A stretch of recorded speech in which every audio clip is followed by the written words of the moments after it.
Bonjour, I hope you are doing well. Whilst my children are away at the beach, we've been enjoying slow summer days here at home in the French countryside, doing the simple things we love. As summer is blooming, so are the fields, and so we decided to visit the Pick Your Own farm once again. I looked up quite a few recipes beforehand, so we would pick enough, but only what we truly need, as it is so tempting once you're there to just keep on filling your basket. Everything looks so beautiful, so abundant, it's almost impossible to stop. There is something quietly magical about picking your own produce. The way your hands smell faintly of tomatoes or strawberries warmed by the sun, the sound of leaves brushing against your arm as you reach for another fruit, and the simple joy of knowing exactly where and how your food grew. It's food, yes, but it's also a memory, a little moment in time you get to take home. I may be getting ahead of myself, but I wanted to make plenty of relish and chutney to keep in sterilized jars and enjoy all the way into winter. I'm already imagining the joy of tasting those summer flavors again later in the year with all the memories stitched into them. We picked capsicums, aubergines, courgettes, tomatoes and strawberries, enough to make 3 different recipes.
On Sunday morning, we went to a tiny brocante not far from home.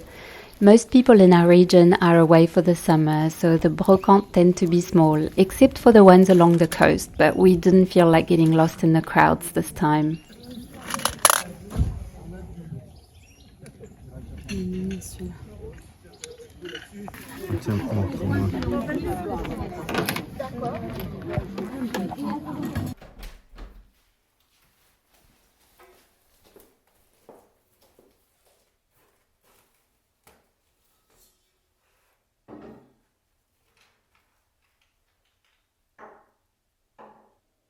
I found a set of vintage nativity figurines. I usually only collect the animals, but I couldn't bring myself to break the set. And I thought it was a little peculiar to thrift a nativity scene in the middle of August on a scorching hot day.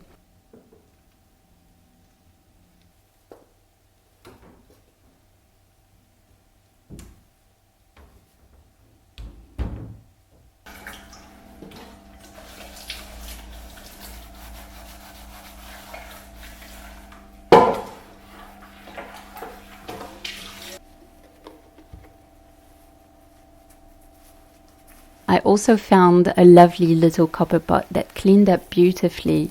I used a copper cleaner from the hardware store, a soft cloth, and a lot of elbow grease. I simply oiled the cast iron handle, and it looked as though it had been waiting for a new chapter in someone's kitchen.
After yet another heat wave in many regions, I gathered the few blooms I could find in the now very dry garden.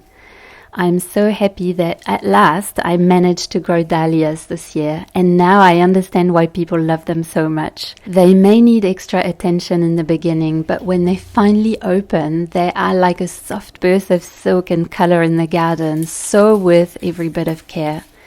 I grew 2 varieties, Fleurel with its big, pure white blooms, and the soft, creamy café au lait. I'm already looking at the varieties I'd like to try next year, and on that note, if there are some you recommend, there is nothing better than advice from one gardener to another, so I'd love to hear your favorites.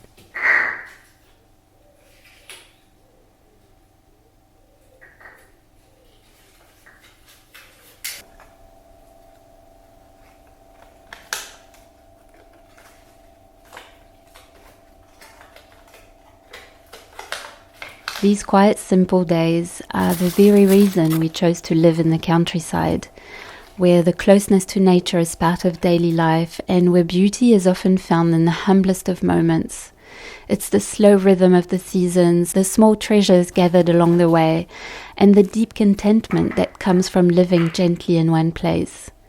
Thank you for spending this time with me, and wherever you are, I hope you are finding your own moments of peace and joy.